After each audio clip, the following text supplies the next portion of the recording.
Help wanted. Easy work. Big pay. This roughly made and atrociously designed advertisement almost made me burst out in laughter upon reading it again. Any 5-year-old who can open up Google Docs and print a piece of paper could have replicated it. The only other thing on the entire sheet was a phone number. Even worse, this phone number didn't even appear to have any local area codes that I know of. It was posted inside a classroom building at my university, right next to where various clubs, student groups, and local employers would post their advertisements. I am not the most social, and so I hadn't been looking for student groups or clubs as much, but potential employment was something I was going to need. As classes started and summer ended, so did my internship and only source of income. I picked up the ad. As much of a joke or scam as I assumed this had to be, I thought, why not? I'll try calling. I did need some money right now, so I figured taking a minute to entertain the possibility of this being a legitimate opportunity was worth it. I picked up the paper, walking to my apartment window to get a better look.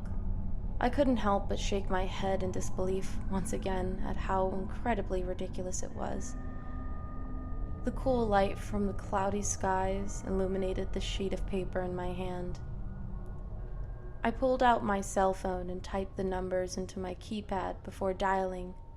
The taps of raindrops on the window filled the gaps of sound between each ring. I began to rethink my choice of even attempting this nonsense. Then the ringing stopped. I paused for a few seconds, hearing nothing. I slowly moved the phone away from my face.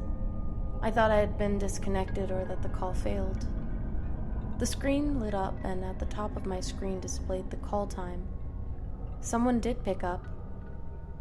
I held the phone back to my ear and controlled my breathing. If I pick up a call that I suspect to be spam, I typically stay quiet and wait for someone on the other end to say something first. That's the strategy I tried to employ here. This went on for longer than I would have expected. Usually the person on the other end will disconnect or say something after 10 seconds or so. Whoever this wasn't saying anything. After 2 whole minutes of this, I decided to finally speak. Hello? Hello? A monotone voice returned. I hadn't expected it. With how long I was on the phone, I assumed it to be a bogus number or some sort of bot. I waited a moment before remembering my reason for calling. I'm calling about this advertisement that was posted at my school. Are you still looking for help? The man on the other end breathed out heavily before replying. Yes, we are still looking for help. If you accept, the payment is $4,000 cash for this job. In any denomination of bills that you would like. It will only take 1 night of work. We can pay you by tomorrow if you complete the job tonight. I'm sorry, you said $4,000? Yes. It is very important to me that this gets done, and done soon. And one more thing. I neglected to mention it first. We can't let you tell anyone that you are taking this job. This needs to stay confidential. If anyone were to know about what you're doing for us, the consequences would be disastrous for not only you and the people who find out, but for me as well. All right. I need to think for a moment. Of course, the money excited me, almost to the point of accepting it right there and then. But this mention of confidentiality put me on edge. For all I knew, this was a serial killer with a burner phone, looking for a way to attract his next victim. I think the man on the other end could tell what I was thinking. He broke the silence. Listen, I know this seems weird and suspicious, but I can assure you that what I'm offering you is legitimate. I work for a very large, very powerful company that just needs a small job done on the side, off the records. I don't know what to say to you that would... Look, we just need this done. I can meet you in an hour at a location of your choosing, and it can all be done right then and there. What the hell was he on about? I didn't believe his powerful company nonsense, but hell, if he was offering to meet me in an hour, this would be the easiest 4K I could ever have imagined making. Of course, I would choose somewhere public on the university grounds that I knew like the back of my hand. I didn't see how it could go wrong. I adjusted the phone back to my ear. So, you can pay me on the spot? Well, I suppose I could. Fine. If you want to be paid tonight, you can, but I need a promise that the job will be done. I'll have the cash ready. It will, I replied, assuringly. I've always been true to my word, and I've certainly never been a lousy worker. There wasn't much I could imagine not doing for a night's work to earn 4K. Then again, I hadn't a clue of what this man wanted to do. You still haven't told me what the job is. I will tell you when we meet.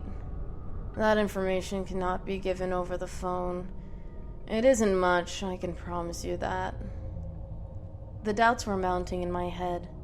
I couldn't help but be blinded by this opportunity thrusted upon me. I was willing to risk it.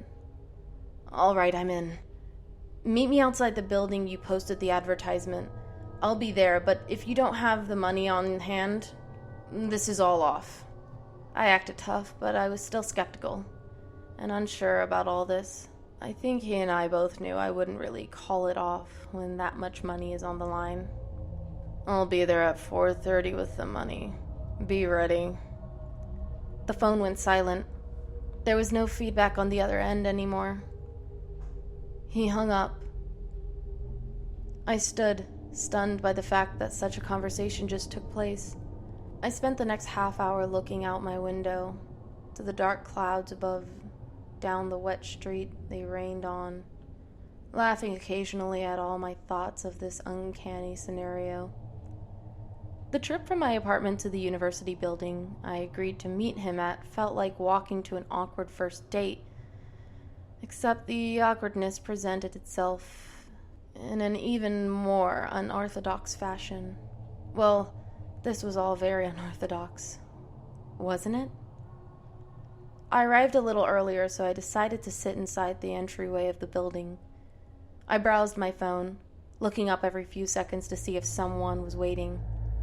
My eyes were on my phone the moment it turned 4:29 to 4:30. Looking up, I saw one man who stood out. He wore a formal suit and a long black coat, holding a black umbrella over his head in one hand and a leather bag slung over the other shoulder. His appearance resembled something you would expect of a professor walking around on campus. He stood still, unlike the students passing around him. They had somewhere to be. It was clear that he was where he intended to be. I hesitated, pulled open the door, turning the smooth and soft ambience of rainfall back to a chorus of static to accompany me as I approached the man under the umbrella. He noticed my approach and a tentative stare as he turned around to face me. "Are you here for the job?" Yes. I almost couldn't believe anyone showed up. The fact that someone did frightened me a little. They were serious. He tilted his head down in the direction of my hand holding my cell phone. "I need you to turn off your phone." Okay. I showed him my screen as I powered it off completely and put it back into my pocket. He watched but didn't give any sort of acknowledgement. "As I said, The job is a simple one. The man undid the straps on his leather bag and pulled the flap open.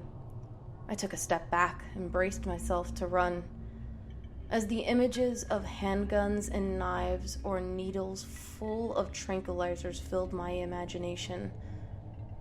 What he took out of the bag was much less threatening. He pulled a plastic bag out by the handle, and the label and design on the front looked familiar. It was a bag from the university bookstore. He slowly reached his arm out to me with the bag in hand. I accepted the bag, looking down to take a peek inside as soon as it was handed to me. "Wait," the man said softly, placing a palm over the opening. "You need to know the instructions first." I looked back up. "You need to plant it in the dirt, standing straight up. It can be anywhere you like, but it needs to be on soil with grass. That's it. That's the whole job." The man slowly removed his hand from the plastic bag. I opened it. Inside was a wooden cross, not more than a foot tall. The wood was old and worn down with cuts and chips along its surface. The center was bound with twine. I stared down in confusion as I talked to the man. "So, I just have to put this in the ground? That's it. I could just do it right here?" I asked, pointing to the grass only a few steps away from us. "I wouldn't," the man replied. "Well, why not? You said I could plant it anywhere that has dirt and grass." He sighed. "I would get far away from here before I do it, but it's your choice in the end." The man had a look in his eyes as if he had lost all hope, and he broke eye contact. "I just need to be sure that you'll do it. Have you got the money?" He reached back into his leather bag before pulling out an envelope. To my surprise, he handed it to me faster and more gracefully than he had handed me the cheap wooden cross. I didn't know what I was expecting, but it wasn't for him to deliver the money. My eyes went wide as quickly as I pulled one bill from the envelope and held it up to the dimly lit sky. I've worked plenty of retail jobs before and know what to look for in a fake bill. Everything checked out. I quickly counted out every bill. There were 40. My jaw would have dropped to the floor if it were possible. I couldn't believe this man seriously brought $4,000. $4,000 as promised. You will do as I instructed? I need it done tonight. Certainly, I assured, pocketing the envelope excitedly. The man nodded before turning around and walking off. I watched him until he turned a corner around the building, out of sight. I broke down in laughter. What a fool, I thought to myself. I just got paid $4,000 to stick a wooden cross in the ground. I contained my excitement enough to get serious for a moment. I couldn't forget why I was being paid, and, as I said before, I am true to my word. I looked at the grass before me. This perfectly kept lawn between all of these buildings? Why not just put it here? No one would care. If the school had a problem with it, they could simply pull it out of the ground. After all, I was paid to stick it in the ground, not watch over it. I walked along the path that connected 2 rows of university buildings until I was near the center. My shoes squeaked on the wet grass as I moved off the stone path. I knelt and began a little hole with my fingers, though I wasn't all that worried about anyone having a problem with what I was doing. I didn't want to stick around to find out either. I removed the cross from the bookstore bag and placed it neatly into the ground. I crumpled up the bag and stepped back to admire my work. The work I did to secure a few months' worth of food and rent. I laughed once again and shook my head as I walked away, depositing the bag in a nearby recycling bin. My walk back to the apartment was fueled by brisk excitement. I couldn't wipe the smirk off my face the entire way home, nor could I contain the random giggles I coughed up every few seconds. When people walked by, they made faces at my silly behavior. It only made me laugh harder. That night, I could hardly concentrate on schoolwork due to my excitement. It took a 3-hour gym session to calm me down enough to sleep, the stack of hundreds on my desk smiling back at me as I turned the lights out. I found it easy to get out of bed the next morning. I stuffed my backpack and grabbed my newly acquired wad of cash. I know it's not smart to walk around with this kind of money, but I felt better carrying it than keeping it in my apartment. The wind that met my face as I stepped outside never felt so good. I don't remember the last time I walked to class in such a good mood, with such excitement. That was until I walked past the lawn. A crowd of students stood around where I had placed the cross the day before. The smile melted from my face as I picked up my pace in the direction. I squeezed my way through the crowd to the center. I almost fell into the hole that lay before me. That's right, a hole. The cross was gone, and all that remained was 6 foot, empty hole surrounded by the dirt that had once filled it. "It looks like a grave," a voice from someone around me commented, accompanied by affirmations by at least half a dozen others. And I can't lie, that was exactly what it looked like. I must have stood there for a good 5 minutes before I checked my phone and realized I was about to be late for class. I walked away, peeking back one last time before heading in. The lectures, along with all of the others I attended that day, was impossible for me to focus on. I was sunken in my thoughts, drowned by the confusion. Why would someone dig a grave? Why on that cross? What had I done? I forced myself to spend the rest of the day at the library. From where I sat, I could see the hole being covered back up by some of the groundskeepers. What little studying I managed to accomplish was overshadowed by all the questions I had in my head. By the time I left, it was dark. I got a call about halfway to my apartment. I took my phone out to find the familiar number on the screen. I answered immediately and didn't hold back my questions. What was the cross? A fucking grave got dug up right where I put it. What the hell is going on? The man said nothing, but I could hear his breath on the other end. I got frustrated. Hello? Still no response. Answer me, god fucking damn it! He paused, but eventually spoke. You've unleashed hell on yourself. He hung up without another word. Fuck, I exclaimed. What does that mean? My conclusion was that it was some sort of sick game. Maybe this man had a dark web audience that loved a little prank. Maybe he's got a way of entertaining them with all of this. In any case, I quickened my pace and was back at my apartment minutes later. I set my backpack down and sat on my desk, resting my head on my palms. What have I done? I knew that little job had to be too good to be true. A thought came to mind. If that creep did have a way of entertaining some sort of audience, he might be looking through my window right now. I stood up and walked to my window to shut the blinds. That's when I saw him. With a wicked smirk, a pale man looked up at me from the street below. He stood in the narrow walkway between 2 transit train tracks. His skin was as white as snow, his hair blacker than the night, his suit crimson like blood, his boots long and pointed, his hands covered in black gloves, and his fingers entwined. He was waiting for something, waiting for me. I turned around to fetch my phone, turning back to see he had vanished. A heavy knock at my door made me jump in shock. I began to walk over to see who it was before a voice carried itself through the metal. A voice that seemed split into many. A voice that spoke loudly yet had the tone of a whisper. Who dug my grave? I stopped in my tracks, but not sure what happened, or what I should do. I didn't have time to decide before the voice appeared behind me. Who dug my grave? I felt the scream from his last word like a lion's roar. I felt it fill my chest, shaking my heart. Suddenly my vision went black, and the last thing I remember was falling. I woke up hours later on my bed. The lights were off and my blinds were closed.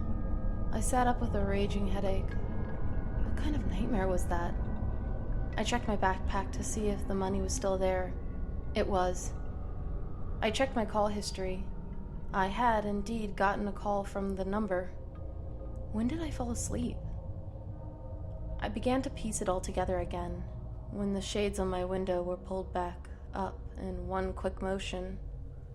I gasped and jumped out of bed and back on my feet. Outside, the wooden cross was pressed against my window like it had been hung there.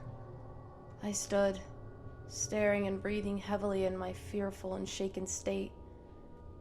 It started to turn, slowly and consistently in a circular unit. It hung upside down. I looked around to see if something was attached or if there was some sort of string that someone was using to pull it around with. I got closer to the glass to get a better look. The moment I placed a hand on it, the upside-down cross burst into flames. My body froze, against my own will, and I was left with a hand on the glass, looking at the burning cross outside. I couldn't pull away. I couldn't so much as move my eyes. Something had control of me. The voice came back, talking from behind me, whispering right into my ear. You have woken him from a long, long rest. He comes to lay waste to all before him. He comes to engulf the world of men in flames and destroy his kingdom. He comes to devour all. He comes to claim the throne for his father. For it is he who is the true King of Kings. For it is he who will raise his throne above the stars of God. You will serve him. You will serve his father. For eternity you are bound. I passed out once again, only to wake up the next morning in my bed. I proceeded through the next day and every day since, like nothing happened. I don't have free will anymore. I don't have any control. I don't have any sense of right and wrong. Every day I go to class, I see the man in red above me, on the ceiling. He'll walk, he'll crawl, he keeps a watchful eye. Every night he stands down on the street below and looks up. I want to close my blinds, but I can't. I stay glued to my schoolwork. I don't talk to friends anymore. When my family calls, the words that escape my mouth are not my own, and they assure my family that all is well. Now and then I can force a tear through the cage that is my own body, but that's it. I don't know how I can write what I'm writing now. I suspect he allows me to do this to warn of his coming. Maybe he wants the world to know. He has awoken from a long, long rest. He comes to lay waste to all before him. He comes to engulf the world of man in flames and destroy his kingdoms. He comes to devour all. He comes to claim the throne of his father. For it is he who is the true King of Kings. For it is he who will raise his throne above the stars of God. I will serve him. I will serve his father. For eternity, we are bound. Thank you for listening to my first ever narration on my channel. I really like this story. I actually had another story planned to read out, but I wanted to do this one seeing as it was a little bit longer, and I kind of want to do more of a compilation of stories that kind of fit a Halloween theme. But I really hope that you like this. I should be putting out another video on let's say Thursday. I'm pretty sure my upload schedule is going to be Tuesday, Thursday, and maybe a little exciting one on Wednesday. But thank you for watching or listening to my video. If you did like it, please make sure to subscribe and give this video a like, and stick around for the next story. Bye-bye.